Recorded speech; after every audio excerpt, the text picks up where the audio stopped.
Welcome back to the channel. My name is Joe. This is Andrew. All new episode of Holy Grounds here. This is episode 3 where we drop another new coffee. Let's go. February 23rd of 2026. So stoked. So stoked. It's going everywhere. It is going online, everywhere. in shops, Yes, absolutely. wholesale. Everyone's going to be able to grab this new Costa Rica Sugar Rush. And Andrew, if you've been with our team for at least 1 year, Oh yeah, or if you were around and you were just a customer, this is a coffee that maybe you'd remember. I recognize it. You recognize it. Last year it was the Sugar Rush number 2. This year it is just Sugar Rush. The difference between the names was last year Sugar Rush 1 went to Germany and Sugar Rush 2 came stateside. That was the only difference in the name. Otherwise we would have kept it as Sugar Rush. But literally same coffee from the same farm, just this year's crop. Andrew, I feel like this was a question that we had come up a lot in the shops.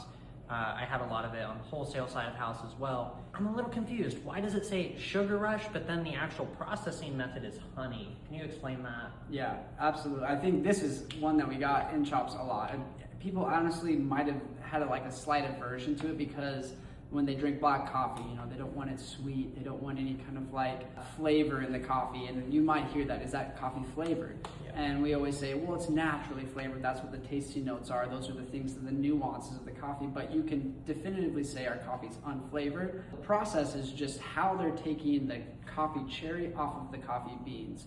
And so there's the natural, which we talk about, where the coffee cherry stays on for an extended amount of time, versus the wash, where they just take the coffee cherry off and then it's really clean. And then there's the in-between, we kind of call it the hybrid, and a lot of origins do it differently. We were talking to our importer about this. There's a lot of variety in how they do honey. You might see white or red or black and yellow honeys. They're all across the map on how they do it. It's called a white honey, and they're just leaving part of the common denominator of all the honey processes is where they'll leave just like a slight bit of the coffee cherry on. It won't be the entire cherry. I always say a grape has that kind of protective layer. Rip that off and it's kind of that mucilage part, which is kind of gross work. But they leave that on, expose it to the elements.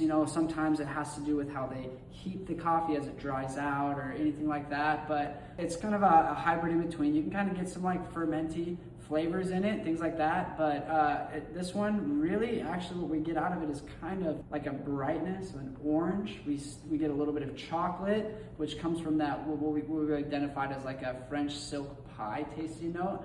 And then a pie crust, literally almost like this buttery kind of Grammy. It's a really tasty cup. But it is, again, unflavored, unsweetened. It's just called the Sugar Rush, and it happens to be a honey process, which is what the process the producer decided to go with. So Sugar Rush is literally just the name. So it's just the name. Yeah, that's it. So you can encourage your customers. Hey, I would try it, even if you don't like sweet coffee. It's not necessarily sweet.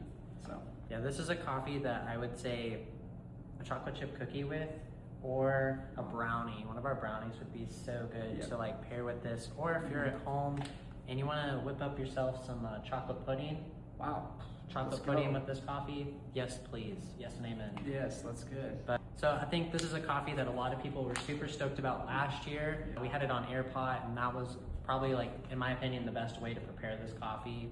Yes, you can make a pour over of it. I think it's great. I think this would be really good if you're an AeroPress person. I think this would be very clean. All in all, every time this was on our air pots in the shop, I was super stoked. And it's just, you kept finding your way back to the airport. I did. It was such a good coffee. So I think if this was one of your customers' favorite coffees, they're going to be super jazzed to know that the Costa Rica Sugar Rush is coming back. Is back, BB. Let's go. Yeah. It's going to be kind of a good replacement too for the Finca Pensamiento as that phases out of our shops. So again, if somebody's really devastated about, that Guatemala's gone, I love that Guatemala, it's a good alternative to say, hey, why don't you try the Sugar Rush? Otherwise, that's it for us. That's the last episode, the last coffee that's being released. For a while. So, but until next time, keep it one. Keep it 100. I was waiting for you to finish. I didn't know where you're going with that. This is very embarrassing. I got it. We'll see you.